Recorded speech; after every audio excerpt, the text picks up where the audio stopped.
This is Things Police See, first-hand accounts, with your host, Steve Gould. Welcome to the podcast that interviews active and retired police officers about their most intense, bizarre, and sometimes humorous moments on the job. I am Steve Gould, but this is Cops in the News. The date is February 19th, 2023. I'm joined by my good friend, Ken Roybal of the Police Applicant Podcast and policebackground.net. Ken, hello. Hi there. Hey, everybody. And hey to Miranda from Instagram, I Heart Shiny. And my friend Diane has been on here too. But good to be back with you, man. Yeah, absolutely. We used to, for those of you who don't know, this will also be a podcast, but we're doing the live stream thing again. We started it, and I think during the pandemic, pretty much, we used to come on live. We were doing it weekly. I think a lot of people were home. A lot of people were looking for something to do, so we kind of had a really fun time at it, and we actually started to get a lot of interaction and listeners. So why not bring it back, Ken Roybal? Yeah, and then we had to stop because we had to stop, and then we decided to sneak on back every once in a while. So here we are. Yeah, I think we kind of had to. Come on. we got to comment on our beards, man. I know, yeah. Our the graphic doesn't fit anymore. For those of you listening, we have a countdown timer graphic that has a mustache and like a relief pitcher goatee. And Ken is fully bearded now, salt and pepper. I decided to try a winter beard. My wife Jenny did not approve, but I was I'm my own man, and I begged and cried on the floor in the corner for 2 days, and she said okay. So I can attest to that because I talked to you a couple of weeks ago, and I heard that she didn't approve. Yet you're still wearing it. I'm still wearing it. Just look at me. Ken, how are things going at the Police Applicant Podcast? It looks like you're gathering quite the listenership. Yeah, we man, I'm telling you, we really got a boost in listeners with the podcast, and we're closing in on 110,000 downloads. It's not Things Police See, but for us, it's pretty sweet. It's a very small type of audience, but 110,000 coming up on that. And then we're up to episode, I want to say we're in the 50s now. So we're in our third season, and the podcast is just exploding. People are just finding us, and it's really cool. I'm very excited about the future episodes and everything. No, what I like about it the most is it's paying dividends for me now, because I have people who come to my podcast and go, Ken talked about Things Police See on his podcast. And I go, oh, this is all right. Yeah. I like this. I even got you a guest coming up here. Yeah. We did that live. So Eric, right? Yeah. Eric Tung from the Kent, Washington PD. He's the OIC of the Recruitment and Backgrounds Unit. So, and he's got stories. He's got a story, Steve, that's insane. I know. He briefly told me in the email, and I was like, yeah, you got to come on. Absolutely. That was crazy, man. So I'm looking forward to seeing him on there too. But what's happening with you guys? Just the same old, I'm trying to keep this show regular. I'm getting good downloads now. The thing that's cool about the show is it's large enough now where it kind of like is feeding itself. People are like applying to be guests. Rarely there's just a well-run dry, and I have to be like just randomly reaching out. Got some good episodes coming up. Eric Tanzi from the Failure to Stop podcast came on. So that's the one coming up this Wednesday. So I don't know. I'm making a little change, a few shekels now, Not a lot, but if somehow I could make that 10 times more, it'd be pretty great. It'd be amazing. I'm excited for you too. Thank you. Oh, thank you. Yeah, so that's you were just cool. Waiting to use that. Couldn't wait. I had that thing sitting there. I'm going, let me push the button. Couldn't wait. Well, Ken, you only have an hour because you have obligations. I have an event to get to. You have an event. So I'm going to dive right into it. Yeah. I want to talk about Anthony Lowe Jr. You're familiar with this gentleman who was shot and killed. Yeah, that was an interesting story. when we were out here, on the East Coast, the first few hours of stories that came out was LAPD shoots double amputee in his wheelchair. And I was like, man, LA just can't get a break. And then the next day it was like, oh, this is Huntington Beach that did Huntington Park, wasn't it? Oh, Huntington Park. Yeah, it was Huntington Park. One of the Huntingtons, yeah. Yeah. And I was like, man, they just blame everything on LAPD. But the way this story is the perfect media formula for misreporting, because they throw those headlines out there. Double amputee, and even myself, when I heard it, I was like, oof. Whoa, How could they have had to have done this? The craziest thing must have happened for this to make that okay. And guess what, Ken? The craziest thing did happen, and that's why they did it. This guy, Anthony Lowe Jr., and of course, now they're talking about him. The family is, oh, he was an angel, and he wasn't even going to hurt anybody. Why didn't they do something different?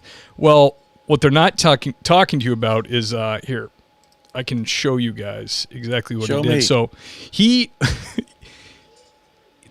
I can't find the answer to this, but he lost his legs, and his sister says that the Texas police took his legs. Like, they just took him. I can't. Those are ours. I used DuckDuckGo. I used Google. I used the Apple search engine. I can't find any police-related story about Anthony Lowe Jr. Losing his legs to the Texas police. And the way she said it, it was like he entered Texas and the police were like, whoa, look at this black guy willy-nilly using his legs. No, that's not going to fly here. And they took his legs. Oh. Well, and then I read an article that there's no basis for it. Like, it probably didn't even happen. She's just saying things. Yeah, I'm not sure how you just isn't that a constitutional rights violation? Just up and taking someone's legs? Isn't that a Fourth Amendment thing or something? I think they could find something in there. You can just take a guy's legs. So she's. Go ahead. I was just going to say I don't have the thing to chat, so I want to say hi, Shawneen Edwards. She said hi. Hi, Shawneen. Go ahead. Oh, there should be a little button on your side so you can see the comments that come in. Like I can see the comments. I just can't answer. Oh, you can't. Oh, gotcha. Yeah. Well, she heard you now. She heard me. Yeah. So his sister is saying the Texas police first took his legs, and then these cops just shot him in his wheelchair because he was depressed. But then if you go to this little video narrated by the Huntington Park police, right? Meow. No. You will see Anthony Lowe off of his wheelchair, approach the victim, bam, and stab him. Yeah. Why? Because he the victim stumbles into the traffic lane. So this guy Romero, he goes by when they interviewed him. He just was, literally innocent bystander. He crossed the street with his briefcase, and he's walking, and he says, Lowe jumps out of his wheelchair, and you hear amputee. This guy can walk. This guy can run, scuttle on those stumps. I saw him. Yeah. So he can scuttle on them. He says to the guy, to Romero, the guy he stabbed, "Are you okay?" And Romero stops and looks at him, and he goes, "Then I thought he punched me." But it was a blade is deadly. It just came in and out, collapsed his lung, just missed his heart, critical condition. The guy almost dies from this. And then then someone calls 911. Now the police enter the scene looking for a guy in a wheelchair who got out of his wheelchair and ran over and stabbed him, right? So now the story has a whole different look on it. And then they released the videos and everything else. And this is him when they caught up with him. So before this, he's kind of this running away on his stumps, and then he turns around and kind of like he's going to throw the blade a bunch of times. He's kind of just like mock throwing it at the cops. They try to tase him a couple times. It doesn't work. Now you have a guy that's almost murdered somebody. He's on the loose. He's uncooperative. The use of force you tried didn't work, and he's mobile. So it's a good shooting all day long, right, Ken? Mm-hmm. Yeah. This guy, I saw the interview with the guy he stabbed, and he said the guy came and stabbed me in my armpit, and it's like, that's a very sensitive area. But this guy, he's crazy, and then folks want to go, oh, you know what, you can't be shooting people who are hopping around or whatever they say. But this guy was fast. He was fast, and he's so fast that the video shows that when the victim was walking away from him, he saw him. He just kind of walks away from it, and the guy jumped off his wheelchair and bam! It was not like hey, stop a minute so I can catch up to you. It wasn't like that. The guy was boom fast. It was like a leopard at the watering hole. Bam! Yeah. And so when you see the cop standing there, and he's got the knife raised. It's just a matter if he hasn't had his legs for a long time and he's really used to being mobile, he can move fast. So what are you supposed to do? Like you go, oh, he's not very tall. He's only half the person he should be. Whatever. He can go there and cut a femoral artery on the leg or something like that. Yeah. Nah, man, you can't do that. You can't. You just have to. You don't earn the right. You don't have the right to put the public in that kind of danger, and that's why the police are there. Like, what if he stumps over around the corner that was coming up and slits a school kid's throat? Yeah. Now, do you think the police are on the hook for that? Yeah. Yeah. Why didn't you do something sooner? So I just think that the thing is about it when you have the sister come out and then but there's nobody marching for him. No. There's no protests, and I think it hit the news, made a blip a couple days, and it's gone. You haven't heard about it since. So, yeah, good shooting.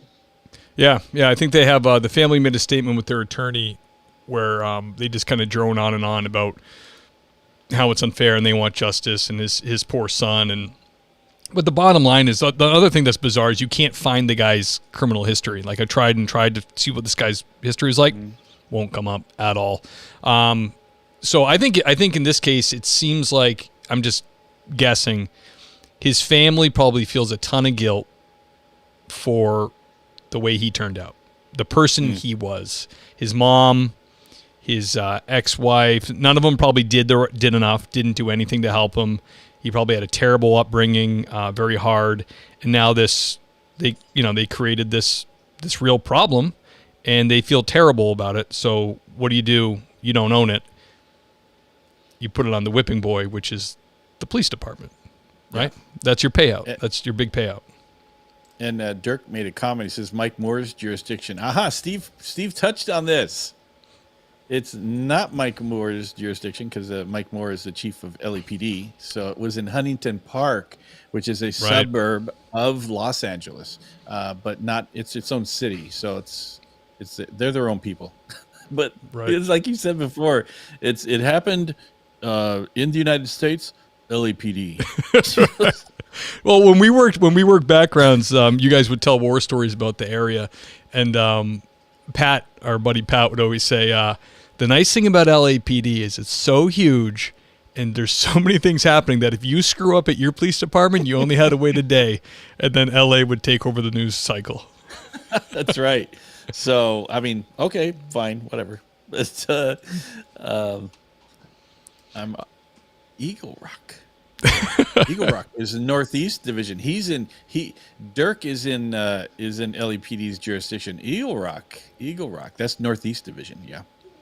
Yeah, Eagle Rock is actually nice now. We were there a few times when we lived in Los Feliz, and yes, Eagle Rock was good. I was told by an Uber driver when we were in Los Feliz that this was not always so nice. He said, I got on a school bus once right on this road in like North New Hampshire. He's like, and a gang member got on and pointed a shotgun at the bus driver's head. And I was like, that's LA. It's not getting any better since the time. And isn't that the kind of Tony Park part of town where you got your truck stolen and your Prius broken into? Yes. Yeah. Nonviolent crime though doesn't count. Nonviolent crime does not count. Poor LAPD, man. They just don't have time for anything. They got to triage their calls out like crazy. All right, let's see. What do we got next, Ken? You don't have a lot of time. I don't want to waste it. Next up, I want to switch gears here for a second and ask you, were you aware that the Oxford Dictionary of English has removed the word sin from its pages. I didn't know And, that till you mentioned it, man. Yeah, their excuse is the word has just fallen into disuse, and the younger generation doesn't even know what it is, which I agree. But there is, like you and I talked about before we started the show, there is like 2.83 billion Christians, the largest religion in the world, that knows exactly what it is and uses it all the time. Next, you have Muslims who also use that word. And like you said, Ken, there's also the best-selling book of all time that has sin in it quite a bit. So I think sin's in the Bible. So. yeah, what's the angle here? Because they're trying. Because you erase God by erasing words and doing everything you can to fight against the person of God, and then that way you end up having a segment of society that's godless. And what easier way to do it than to take out seemingly small words like sin? Yeah, start with a 3-letter word. Yeah. And so, but Oxford Dictionary, they've been going down the tubes for a long time. It's very woke, very woke. Can I say that? Can I say that? Yeah, I think we're good. Yeah, we're gonna get banned. I think I got to check Merriam-Webster. She's pretty base, isn't she? She's got everything in there. I don't know. I don't know either, but I think you're right. I think because to sin is to miss the mark. So now, if there's not even a word in the Oxford Dictionary for that, it's kind of like there's no sin. Literally, there's no sin on the pages of that thing. So how do they refer to? Interesting. I wonder if you go into and look up like salvation or repentance or something. I wonder if sin is in the definition of another word. I didn't go that far. Yeah. I don't know, but I do know that sin is another word for, doing wrong, evil, things like that. Sin is very synonymous with all that stuff. So I don't know. What do you say when a criminal commits a crime? What do you call that? Bad stuff. Bad stuff. Yeah. Oh. I talked to my pastor about, like, can we start using bad stuff? Because sin's not even actually a word anymore. Sin's not a word. You shouldn't be using sin. You should be using another word. What's in? I don't know. You know what? Sometimes these types of things just baffle me. Yeah, me too. We have Shwani Edwards. Hey, Ken, did I say that right? I don't Eric, see the. Oh, let me. Eric Reynolds. What's up, guys? Eric, past guest. Yeah. Hello, Eric. Thanks for joining us. Shanine's my friend. Shanine and her husband, we met them on a cruise in like 2007, I think. You guys make friends everywhere, don't you? All over the world. Everybody and loves. We visited them in Las Vegas and went to the lunch buffet and all that. So it was fun. Very cool. Everybody loves Ken and Jen. Come on. Stop it. What kind of person are you if you don't? This story leads into the next one. What do you think about this picture? What do you think about that guy? That's Sam Smith at the Grammys. Mm-hmm. He's for the podcast listener. I don't know if you heard about it, but he's dressed as Satan. He's got like a red leather dog collar on. He's licking his lips. By the way, I don't get it with this guy. He looks like the bartender at a bowling alley, but he's a sex symbol. He's fat. He's kind of frumpy. He's fat. He's surrounded by people worshiping him. He's got a top hat with horns coming out of it. Clearly, he's the devil in this picture. It's weird. It's like there's this weird obsession with pagan stuff, with the devil. Here's Rihanna at the Super Bowl giving the Illuminati triangle. She did that she held it up there for quite a while. Ken, I have to ask you, do you believe in that stuff? Do you believe in the Illuminati and this underground happenings of devil worshippers and evil dudes? Yeah, like high-powered people and all that? Secret societies and things? Mm-hmm. It's hard to say because most of it's been in these Dan Brown books, right, and things like that. What's the Dan Brown book that they made the movie out of with Tom Hanks? Oh yeah, super popular and famous, and we should definitely know it. Something about Egypt and artifacts and and so these books where they talk about the Illuminati and the secret society of all the wealthy people and things like that. I'm not sure what I would think about that because it's been so so fictionalized. Yeah, That it's hard to. Well, it's hard to know what. I mean, it's hard to know what is even true when it comes to the world. Because there's so. I mean, how much reporting do you watch? How many things have the government told you, and then it's not true? So it's like you can't even source anything. You can't really find out what's true. So we only have like all this information floating around. You do have these devil worshippers. You have these people who are like at least having a good time, kind of putting this stuff out there. And you kind of have to wonder, because Christians now, we've become the renegades. If you have if you have conservative Christian values, you are now the rebel. You are rebellious. You are the one pushing against the narrative, right? Mm-hmm. If you're with your classic Christian views. So maybe this is they're going even harder the other way with their rejection of that. And how do you do? I mean, and it'd be a perfect scheme of the devil. Then they're just even if it's unbeknownst to them, they're actually worshiping the devil, know, to try to push us off.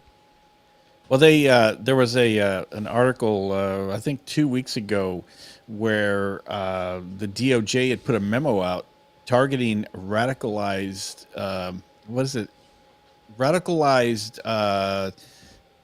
Catholics, and they had this big news story about it, and then all of a sudden the DOJ took the memo down. It was on their website or something like that, and they took it down. They backtracked.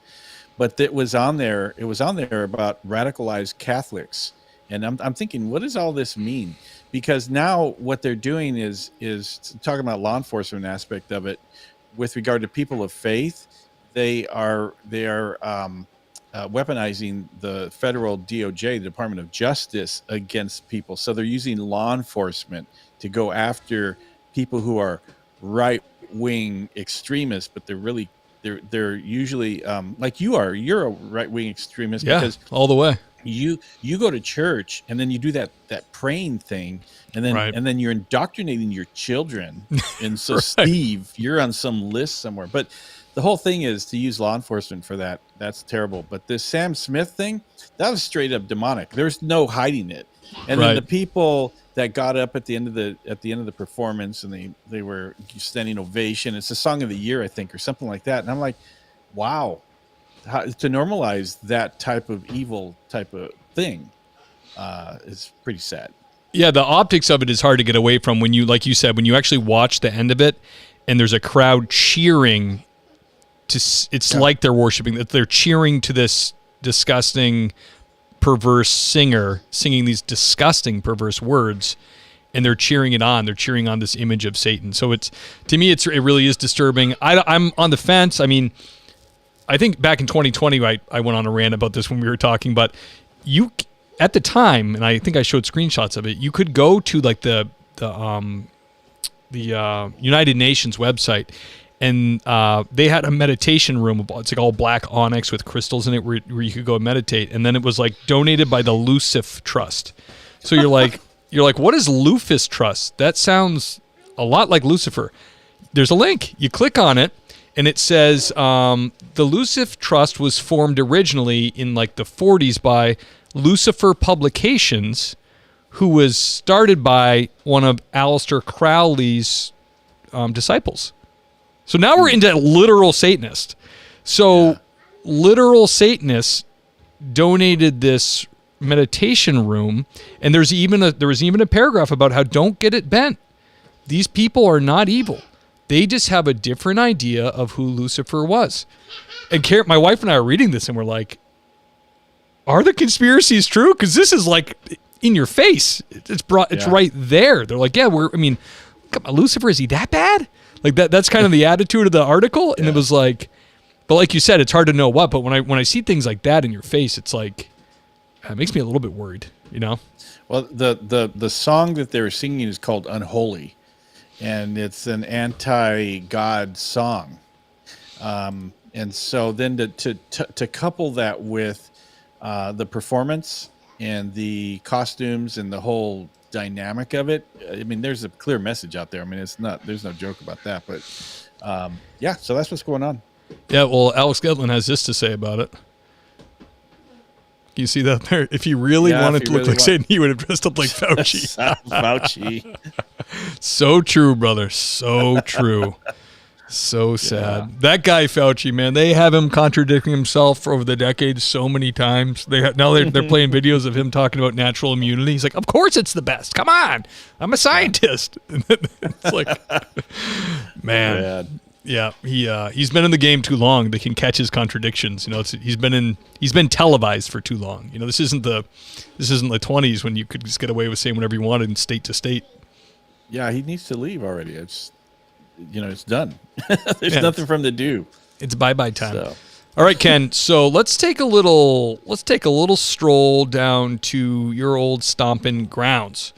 And what I'm talking about is Keenan Anderson. Now, this happened a couple 3 weeks ago now, maybe a month. I think it happened right before the Lowe thing.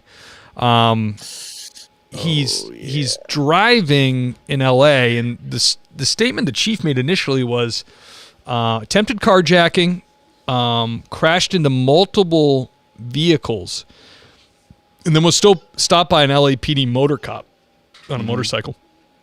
Then flees from the police and wrestles with them. They tell him, "We're going to tase you. Stop." He's being assaultive. They have green light all day long to tase him. He's not cooperating. He's doing the thing when he first comes out when he's going, "Why? No, guys, he's saying he's cooperating, but he's not. I'm not doing anything. I'm not. Why are you doing this? Why are you're going to," he actually says at one moment, "You're going to George Floyd me." Don't George Floyd me. So it's almost like he's like kind of like willing this to come true. So anyways, they subdue him, they tase him, whatever, they handcuff him. He ends up dying. He dies probably not unlike George Floyd from the stress of the event, from the drugs in his system. He ends up dying, right, from the taser. They don't shoot him. It's just a taser. Now, of course, the story comes out and you see him dressed in a tie and he's teaching high school kids and what a good guy he was. And what gets confusing to me, Ken, is like just the fact that he had like cocaine in his system and he's a school teacher is just okay. That's just fine. Like no one, obviously not a good teacher. Like, and cocaine leaves your system pretty quick. So if you have it in your system, he was probably very high in cocaine. He obviously was suffering probably from cocaine psychosis when you just kind of lose your mind. What do you think, Ken? Well, I want to remark about what you said. He was a teacher. He was a beloved teacher. Because if you read the news articles, he was a beloved teacher. So the cocaine, I apologize, and the hit and run accident and trying to carjack or whatever, that's besides the point, Steve. Because he's a beloved teacher. And not only that, here's why it's super bad. It's because he's Patrisse Cullors' cousin. And if anybody doesn't know who Patrisse Cullors is, she's one of 3 founding members of BLM. So this really... who we all know are on the level. They're on the level. And so somehow or another, that has something to do with it, of this. And obviously, the news stories say that LAPD murdered the guy. They murdered him. Right, straight up. Execution. And you could tell, I mean, the motor officer that approached him, the guy's obviously got issues. There's drugs or whatever. Right. And the motor officer is like, okay, come on. Okay, no, sit down there. We'll blah, blah. And he's obviously doing all this stuff until the officer's trying to calm him down, do whatever, until backup gets there. And then the guy decides to run in the street. Right. At that point, you can't just let people run in the street or do whatever. And then, because if they said, yeah, we're not going to do anything. We're not going to get involved. We're not going to tase him. We're going to try and take him into custody. And some big semi truck goes boof and just takes the guy out. Then who's at fault? Right. So yeah, you weren't controlling the scene. You weren't controlling the operator. Now he's dead. Yeah. And I don't know if the autopsy's come out yet, but I'm fairly certain the LAPD didn't just kill the guy. Right. I think that there's other extenuating factors that were at play with the cocaine in the system, whatever. But of course, they're going to spin it however they want. Wouldn't it blow your mind if there was an article, like a headline that was just like, man gets himself killed by the LAPD? Gets himself killed by the LAPD. Right. Well, but the interesting thing about that is, even though he was BLM, and Patrice Cullors comes out and does a news conference, and these people are saying all this stuff, and they're saying what a beloved teacher he is, and they just discount the whole scenario, that everything that happened.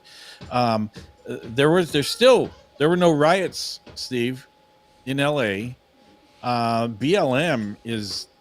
Does anybody even remember who they are?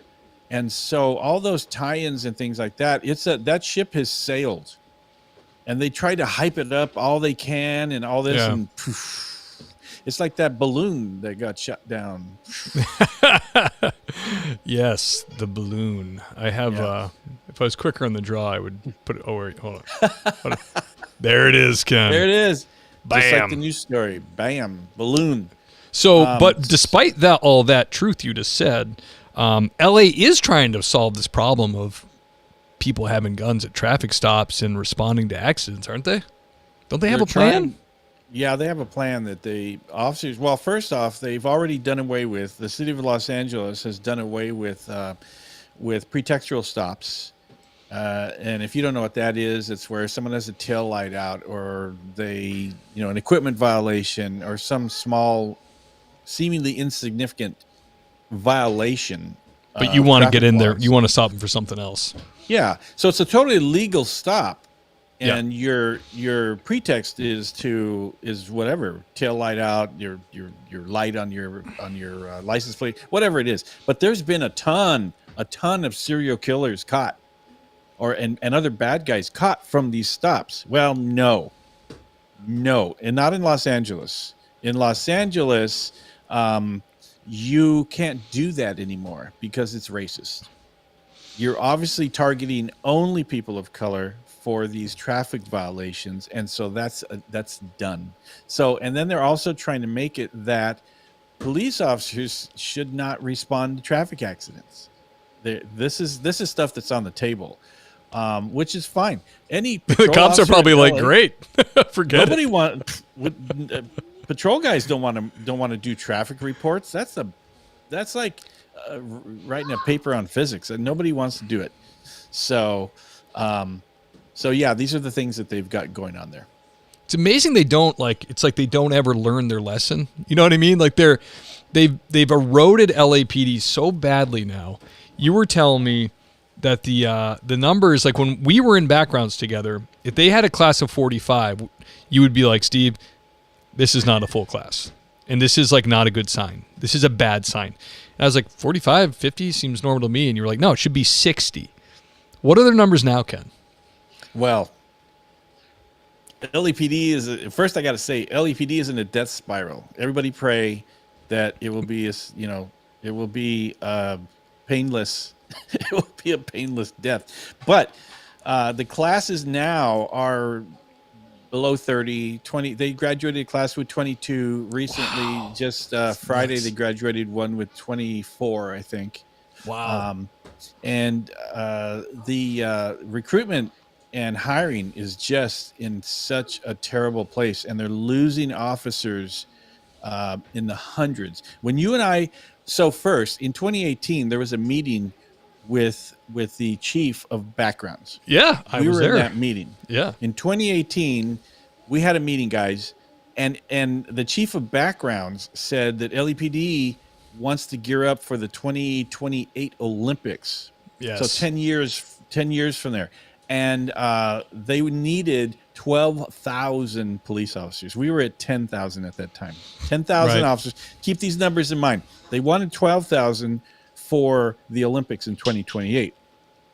They were at 10,000 when they told us this, and they said, we got to hire 2,000 officers. Holy cow, that's going to take years. Yeah. Okay, so now, today, because of the way LAPD is being run, today they are at 9,200 officers. They were at 10,000 officers 4 years ago. And now they're at 92. They're on their way to 9,000 and continuing to fall. So in order to make up for attrition, they plan to lose 600 officers in this fiscal year up until June 2023. In order to keep up with just attrition, I was going to they say, should have 60 officers for the 13 classes they have per year. So they're graduating in the 20s, below 30, and they are woefully behind, and they're going to lose more people. let me ask you a question about LAPD, Ken.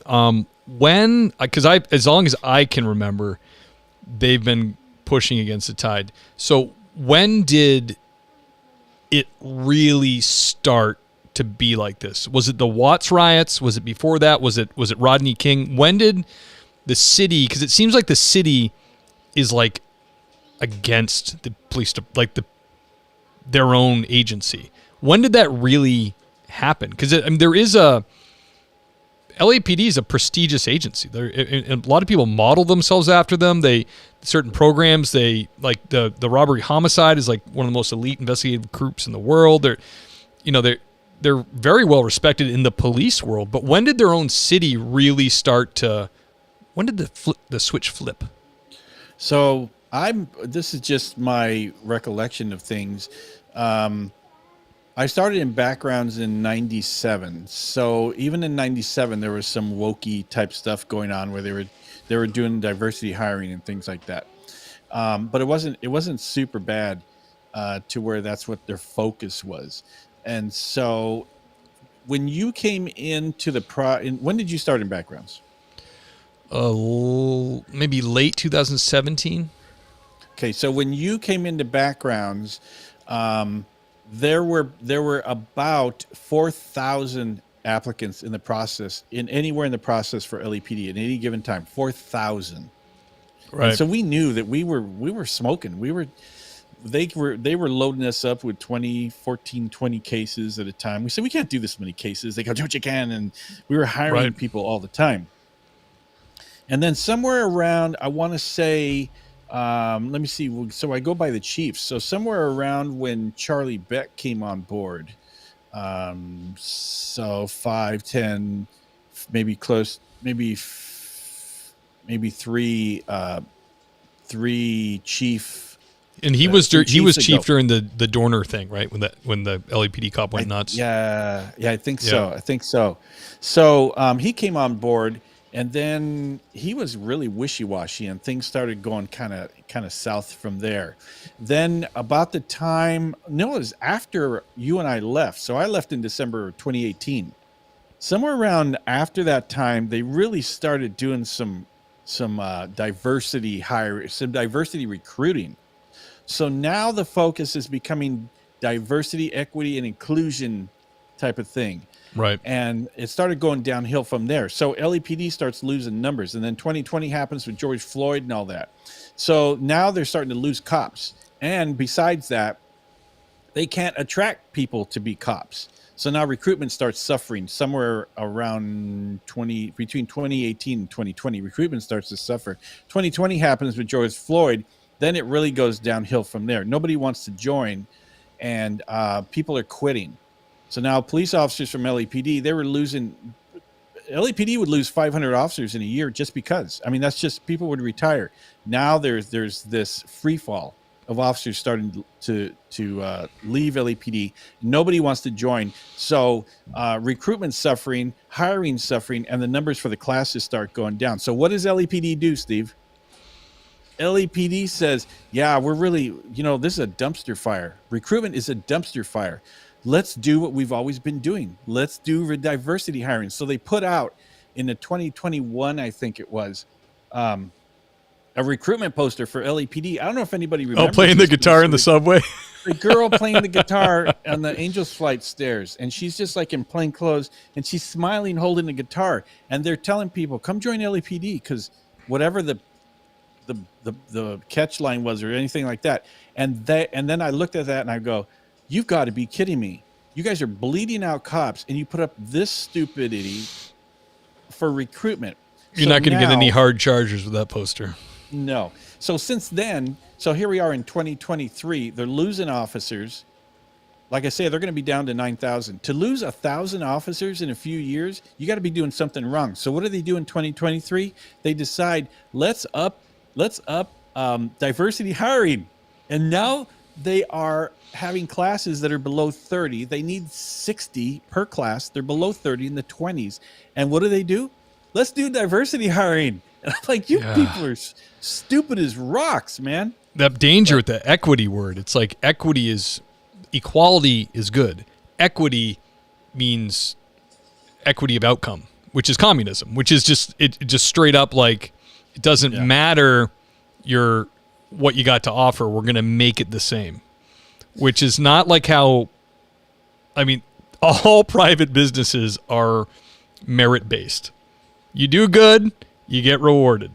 They don't do that. That's a bad business model. You're going to get bad employees. And so now that's what they're doing. They're like, they're really doubling down, tripling down. And I talk to police officers all the time who are in the field with LAPD and the training officers and things like that. And the word that I'm getting is that these some of these recruits that are coming out of the academy, they don't want to work. They don't want to. You know, it's too hard. You know, police work is hard. There was a story that the San Francisco Police Officers Association put a video out. I think it was the week before last, where the POA president, she goes on there and said they just lost an officer who quit, a recruit, after 4 days because he said that it was really hard. He had to write reports, and he quit after 4 days.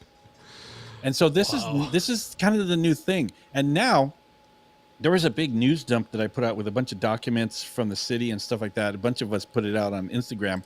And Mayor Karen Bass, who's the new mayor of Los Angeles beginning in January. So to tell you who Karen Bass is, Karen Bass, when she was in Congress before she became a mayor, so she left Congress to become mayor of Los Angeles. She is the author of the George Floyd Policing Act.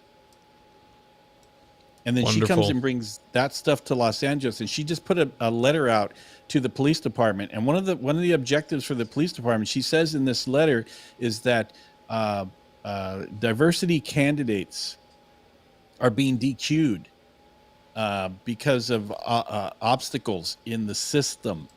So let's find a way to remove the obstacles. There it is, number 3 down there. Remove the obstacles for diversity applicants who are failing in the hiring process. And what does that mean, Steve? They're not talking about, hey, this diversity standards, maybe? Yeah, they failed their medical exam. No, that's not what they're talking about. They're talking about backgrounds. They're failing their backgrounds. So Karen Bass's fix for this is to take away the obstacles that are keeping these diversity candidates from getting hired. That's like Steve just said. So how do you fix that? What do you remove? Standards. It's unbelievable. I mean, this has been going on, though, for a long time. I remember when I worked there, we worked with a gentleman named Roger, and he was Dorner's background investigator. And Dorner, throughout his very short LAPD career, I don't know if you guys remember, Dorner was the one that armed himself with a rifle, killed a couple police officers, went to battle, wrote a manifesto, went to battle against LAPD. He was wrong. They were racist. They did all this stuff to him.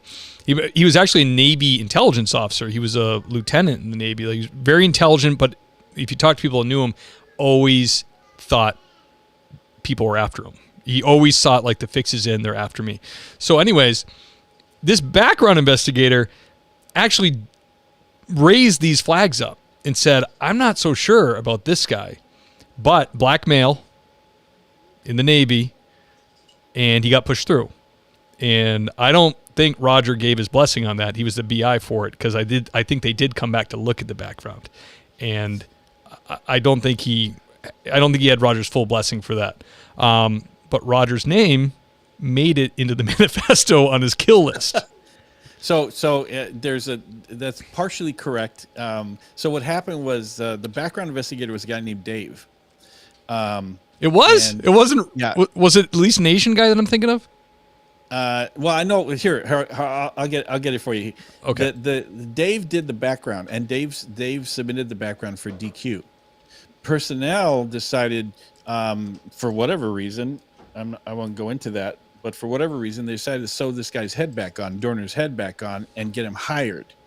So he gets hired, and all that happened. He killed the police captain's daughter and her fiance, and a Riverside City police officer got killed, and he killed a San Bernardino County sheriff who was up in the Big Bear to capture him. So he killed a bunch of people. Where Roger comes in is Roger was working IA and was either the rep or the investigator. No, he was working IA, so he was the investigator on Dorner's case. I'm not a good listener. No, and so it was funny because the manifesto comes out and it has all these police officers' names and all these targets on this manifesto. Roger is on the manifesto. So Roger, when I met him, he was a background guy. I just assumed he did his background. Okay. He worked in backgrounds with us. So Roger calls me up one night when this is all going down. He goes, Ken, my name's on the manifesto. LAPD sending Metro to my house. And I said, wow, you need to call the boss and let them know that this is happening. So he was targeted, and they got the name, and they sent Metro officers to his house to protect him and his family. That's his connection to it. But for sure, you are correct in that. I wish I could remember Dave's last name. Anyways, so Dave, the original background investigator, said, don't hire him. He's a bad apple and stuff. And the way LAPD works is the background investigators can get overruled by personnel. Yeah. If they want to hire somebody. And so that's how he got hired. And look what happened. Yeah. Seems like a lot of liability to overrule somebody just to get the numbers you want. Well, the background investigators become experts in the backgrounds of whoever they're doing that case. Right. We become experts in their life. We know them. But Steve, how many times was some personnel analyst or LAPD on the waffling about, should we hire this guy? Should we not hire this guy? How many times did they come and ask you, so what do you think? Yeah. They ask you the same question the next week. Do you still think that? Yeah. Yeah, I do. They don't. We're the experts in that candidate, and yet personnel and LAPD never asked us. But then LAPD will come and moan and groan, going, so is there any way you can change the background? So, because they really want to hire him. And we'd be like, no, I'm not putting my name on that background. The guy needs to be DQ'd. I'm not going to do it. And they would get all pissy, and they'd go talk to the lieutenant, would go talk to the chief, and whoever made phone calls. And we would be like, no, I'm not changing it for you. Yeah, you told me when we were there, you're like, don't worry about it. You're not part of that crew. Stick to your guns because you don't want to put your name on it. Because it is, I mean, no one ever came to me and said, do this or else. But it was kind of like a, hey, did you put your eyes on that again? Type of thing. Like, yeah. After you give a definitive answer, and it was like, it's uncomfortable. You're like, yeah, no, I'm just not cool with it. So, I mean, I had a celebrity's brother that wanted to be a fireman, and it was not a popular verdict that I came up with. And it was like, he had been on TV, he was part of a documentary, and it was like his lifelong dream. And I DQ'd him, and there was just so much in the background that I just was like, look at it. You're so awful, Steve. Yeah, so to do that. I know. And so what going back to what we were originally saying is that if they couldn't get the background investigator to change their mind on paper, then personnel would just overrule it and go, yeah, let's hire him. I think the DQ, whatever, and they would hire them. But the background investigator's name, and that's when they went back on Dorner and found out that the background investigator DQ'd him, personnel overruled them. Right. And that's how it works. So, well, let them do it. They can do it. They can take the burden, right? Yeah. Ken, I know you got to go soon. Go ahead. Do you have another thought? No, I wanted to bring up that, if you could bring up that graphic again, there is one thing that I want to bring up on that. This is from Mayor Bass's letter to LAPD. Item number 2. So this was a something that Mayor Bass wants LAPD-IA to do. They want internal affairs to work with the federal DOJ to identify, discipline, and or terminate officers associated with right-wing domestic extremist organizations. So the people they want LAPD to work with is the DOJ, the same DOJ that said PTA parents are right-wing extremists. So you can count Christians out then. Yeah. And so it's, Christian people go to church. So these LAPD officers that they're targeting, what they don't say what the DOJ's criteria is to identify these right-wing extremists, police officers, to set them up to fire them. And why is it only right-wing extremists? Are there no left-wing extremists? Are there no police officers? Maybe they're part of Antifa or other groups. Why is it only right-wing? Yeah, that's a good point. So LAPD, the mayor's office, totally anti-police activist. Chief Moore, same thing. He's a knucklehead. He's just rolling over. So he recently got reappointed for the next 5 years. He says he's only going to stay 2 or 3 years, but they appointed him for 5 years. So so how did he do that? The only way he was able to do that was to get to roll over to Mayor Bass's anti-police activist agenda. And one of the other things that, along with this, I forgot to mention this, is that one of Mayor Bass's directives is she wants to hire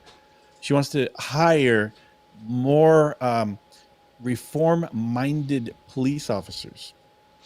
So how do you identify a reform? What does that mean, Steve? What is a reform-minded police officer?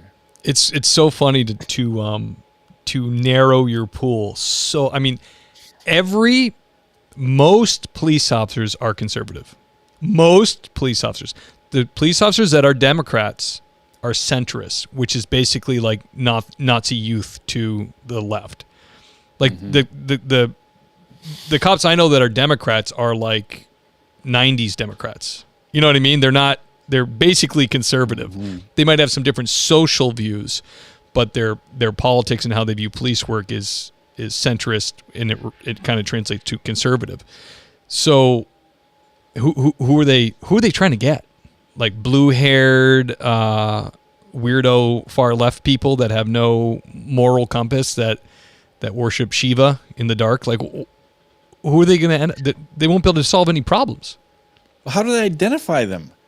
How do you recruit for reform-minded police officers? I can read between the lines. Number 1, we need a guitar. Number 2, we need the subway. Number 3, we need soft lighting. And we also need a black female lesbian. And we got it. Is your hair blue? Right. I don't even know how you would reach out to people who meet that criteria. But so what they're trying to do is they're trying to weed out these bad right-wing police officers. They're trying to bring in reform-minded, woke police officers, and there's not enough police for one thing, reform-minded people don't translate into police officers, because otherwise you would have all kinds of organizations that are left-wing anti-police organizations. Hey, LAPD's hiring, man. Let's all join. Right. No. They want it gone. They don't want to join. Yeah. No. And so the two don't meet up. You're not going to get. So I don't know what's wrong with her thinking that that's even a possibility. But what they're going to lose is they're going to lose seasoned officers, because there's so many people that are saying, I don't even want to do this anymore. This is just not fun. Their recruitment's not going to get any better, because whoever's running recruitment at personnel, what a joke, man. What a joke. Oh, also, I got to leave in a couple minutes, but do you have the graphic for the meditation circles and all that? Hold on, guys. Yeah, hold on, I got it.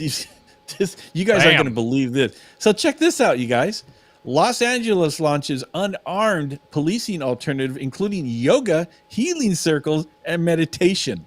Why not? I can't believe this stuff is real.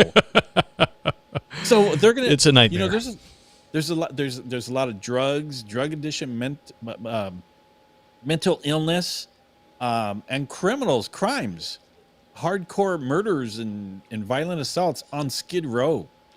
And so what we're gonna do, we're gonna send these people out here and go, come over here, come join our healing circle. Come, let's meditate. Hey, man, you're harshing my mellow. You need to chill out. Here, hold my gun. Feel the power. Oh my gosh. Good for you, Alex. Alex, Alex, you dodged a bullet on that, man. Yeah. This is exactly, yeah. Good for you, Alex, man. I'm starting to tear up here over Alex's statement that he got. Yeah. Look at Ken. He went to the Pacific Northwest. He's wearing a flannel now. He's got a big beard. I didn't think he could get more conservative, but it happened. Yeah. Ken, you have like 5 minutes before your event here. Hot take on the LA County Sheriff going after the gang. So I saw this at first, and I got a little taste of it. LA backgrounds where I would see like certain divisions, and LA has like 15 or 20. There's a ton of them, but certain divisions would have like, you had like the gunslinger with the skull, and it was kind of like a camaraderie thing. Like you had, you're at the 77, and this is their mascot, and you have it tattooed on you.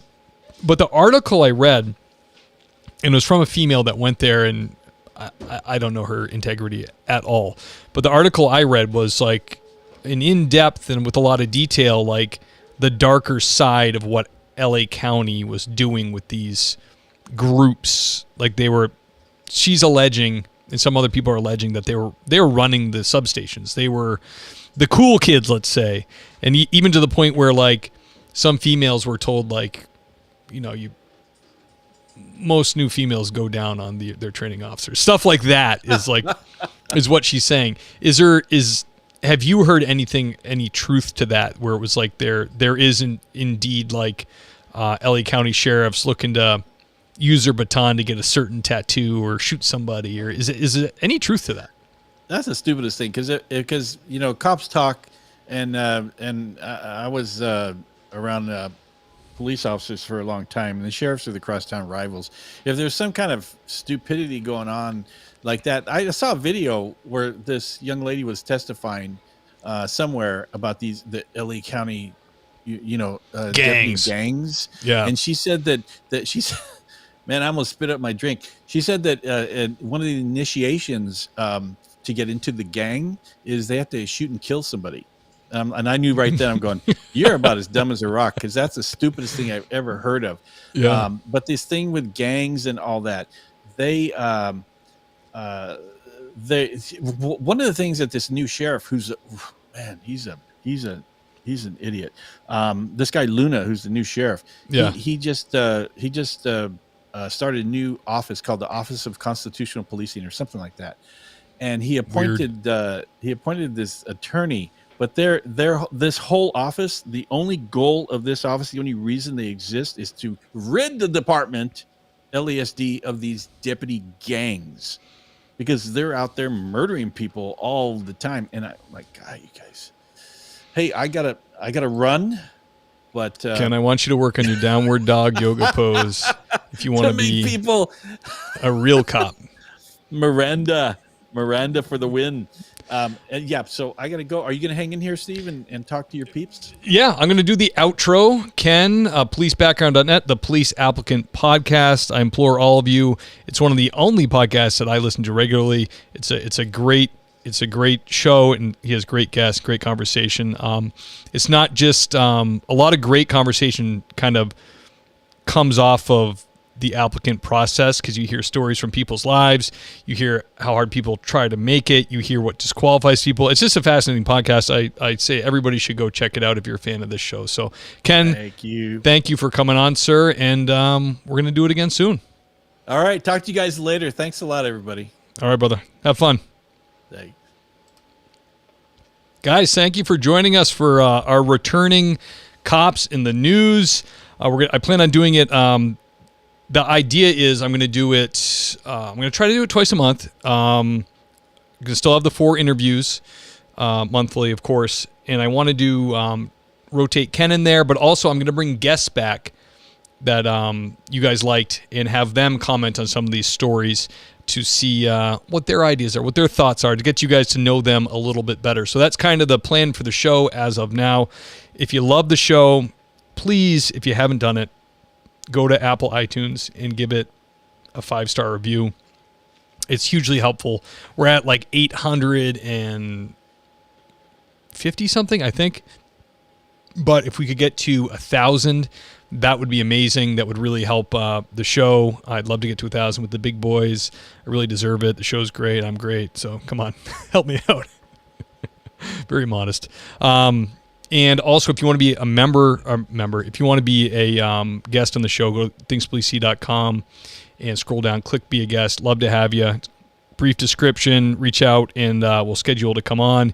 And if you really, really love the show, you can go to Patreon, become a patrolman or a sergeant under the TPS umbrella, and you will get videos for all the interviews, a vinyl sticker I'll mail to you, and direct access to me. Come on, it's like a dream come true. So, guys, thank you for being here. Thank you for joining me once again, and I'll see you next time.